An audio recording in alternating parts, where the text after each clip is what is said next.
Airports preparing for a surge of holiday travelers, and we are live this morning as people begin that celebration with family for the holidays. The battle is far from over in Washington, D.C., with the government shutdown looming while the president's demand for border wall funding passed in the Senate. A full report on that is just ahead. And what a nightmare can say about your health, and how doctors are hoping to use those bad dreams for good things. From the KHOU 11 studios, this is H-Town Rush. This may seem like a random question, but we want to know your favorite dance this morning. Do you like the people on the left there slow dancing with your partner? Are you a fan of the Carlton? Or do you like to floss, like the backpack kid there on the right? Oh my gosh, let us know. Tweet us go. using the hashtag HTownRush.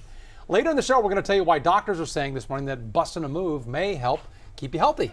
Okay, I can see that. I'm in big trouble then. If that's the you and case. me both. Yeah. Although Blake was grooving at the wall here. Let's get to him. Kick off the rush block. Show him your moves, Blake. Yeah, no, I don't think so. This is my floss. No, it looks like I have fleas. Hey, Steph, quiet over there. It looks like I have fleas when I dance. Hey, take a look here at the skyline this morning. Absolutely beautiful shot there. 47 degrees. Nice and chilly to get you started on this finally Friday. Temperatures outside right now, 47 Conroe, Bush, Hobby, Galveston, 45 in Sugar Land, and 46 degrees in Tomball. A beautiful start to the day. Going to remain that way heading into the afternoon hours today. However, your travel plans do take you to the east, whether you're going to Florida, Georgia, or perhaps up into the eastern United States. We're talking D.C., New York, Boston. Expect rain in your forecast here locally. Lots of sunshine, Steph. All right, I took you more for a hip thrusting kind of guy. We'll have to check that out later. Oh, yeah. All right, good morning, everybody. Accident-free everywhere. You know, a lot of people are off for the holiday.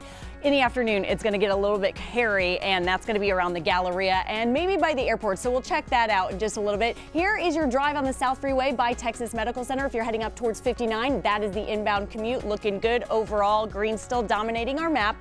I do have good news on the East Loop. TxDOT reopened all of the southbound lanes. One lane still closed until further notice. Russ and Lisa. All right, thanks, Steph. A busy morning for airports across the country. Many of you are going to be hopping on a plane this morning to visit family for the holidays. Yeah, our David Gonzalez is hanging out with all those travelers early this morning at Bush Airport. David, today is supposed to be the busiest flying day of the season. Hey, Russ and Lisa, no joke. I keep hearing people say, oh my God, and wow, when they see the lines. This is the line at TSA right now, and this thing wraps all the way around. But here, let's go for a walk so you can just see just how many people are here. Airport says that right now, believe it or not, there are no travel delays here at Bush Intercontinental Airport or at Hobby, but you can bet that will all change throughout the day as more and more people set to travel.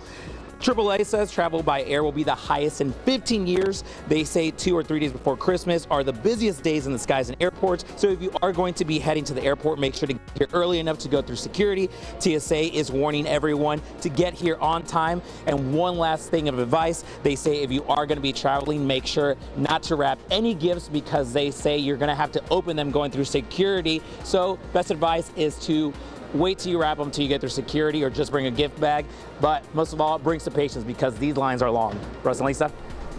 All right, boy, that is a long line there. Thank you, David. Following breaking news this morning, Pope Francis is promising the Catholic Church will never again cover up clergy sex abuse. He's also demanding that priests who have assaulted children turn themselves in. During his speech at the Vatican, he acknowledged that the church failed to treat the problem, but he says going forward, it will never again ignore accusations, and he also urged victims to come forward. Your Rush Block continues with the day's other big stories, starting with the lawsuit filed by a former Huntsville officer and surveillance video following her alleged assaults. Former Huntsville police officer Kimberly Webb claims she was fired after accusing her sergeant of sexual harassment and assault. Webb says she was knocked down and bruised by the sergeant during an office retirement party last year. The video and her claims were not enough for the Walker County DA to pursue charges. You've got to have an intentional act, and I just didn't see it. Investigators are trying to find out what caused a home to catch fire. Neighbors in southeast Houston say the home did not have running water or power.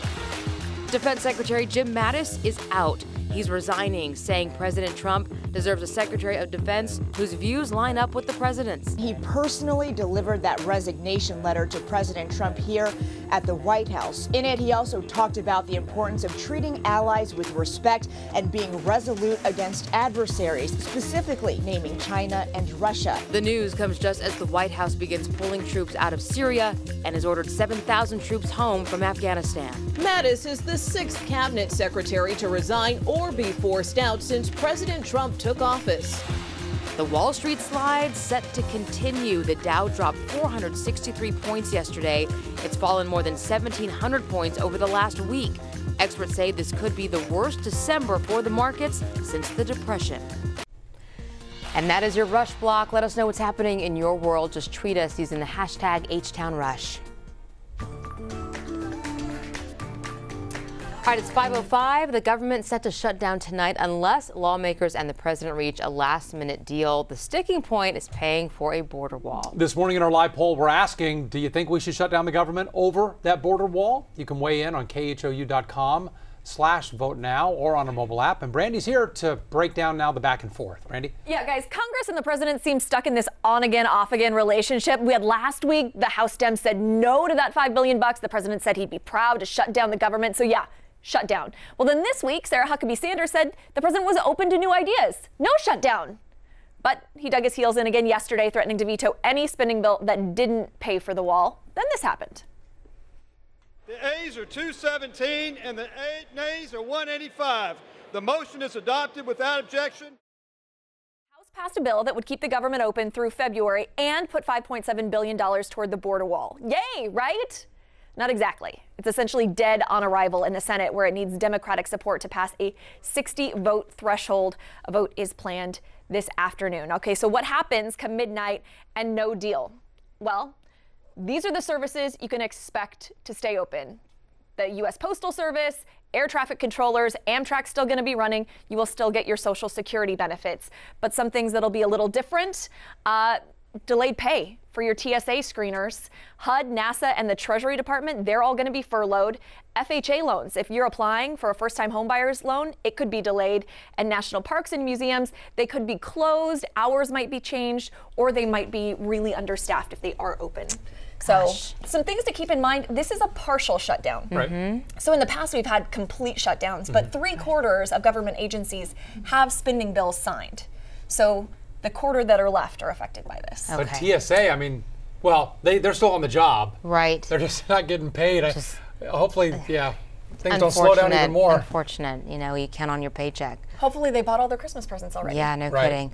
Well, wait and see what happens here. I mean, we should point out, once the bill gets signed, I mean, the government's going to reopen, and those people 100% of the time get the back pay. Right. But you're right. If you're waiting on a check, and you that's count on that check every couple of weeks, absolutely. Yeah. Brandy, thank you. Let's check in with Blake right now in for Cheetah with the one thing we need to know. Hey, good morning, everybody. It is finally Friday. One thing you need to know, it is a cold morning across Texas. 23 up in Amarillo, 32 in Abilene, 46 in Austin, and 47 degrees here in Houston. Expected to be a beautiful day statewide. So if you're headed to grandmother's house this morning or later on this afternoon, Steph, looks like it's going to be beautiful statewide, whether you're going to San Antonio, Austin, or Dallas. Oh, sounds good. All right, one thing you need to know in traffic is if you are heading to Bush or Hobby, I'm highlighting Hobby right now, there are no major delays if you want to take 45 the Beltway or the Loop. So that is some good news, Brandy. I like good news on a Friday, Steph. It's time for another news stories. They're pretty eye-opening, even if your eyes are really just starting to open up. Ladies, go ahead and find some mistletoe stat. Scientists in Korea say an extract from the plant actually helps with cramps. They hope to use it to treat women with endometriosis. At least 10% of women in the U.S. and the UK suffer from it. It's a disorder that makes having periods pretty painful. Researchers say it stopped the essence of mistletoe, stopped endometrial cells from multiplying in 40 women after they were exposed to the aroma for 24 hours. Here's a story you don't want to sleep on. Nightmares have to do with your inner fears, but sleep study researchers in London say bad dreams say something about your mental well-being. Frequent nightmares can be a sign that someone's suffering from anxiety, PTSD, or depression. You can wake up aggressively, even screaming maybe. Scientists hope studying these sleep behavioral disorders will help them predict neurological diseases like Parkinson's. Okay, So they say a body in motion is good for your health. Turns out dancing has its health benefits way beyond staying in shape physically. It could reduce your risk of getting dementia. American and Japanese scientists looked at 35 independent studies on more than 4,500 people ages 50 to 85. They found dancing for 1 to 2 hours increased cognitive function and memory in those who already had some impairment. So it's not every day. You don't want to dance for 2 hours every day. But even just getting out and dancing. So I'll like bust out my Elaine moves. Oh yeah. Nice. Yeah. Where's the 2 kick? hours of that. Give us the kick. Yeah. It's dangerous because the shoe will go flying. Yeah, exactly. My impairment is the dancing. That's the problem. That's the problem, you know. Yes. Can we please do something else, please? Jumping jacks, Ross. That's what you get. There you go. That'll work. 5:10 is the time right now. Budweiser is betting on marijuana, who they're partnering with to research possibilities concerning cannabis drinks. And here come the Men in Black. There they are. What can we expect from the latest installment of this franchise?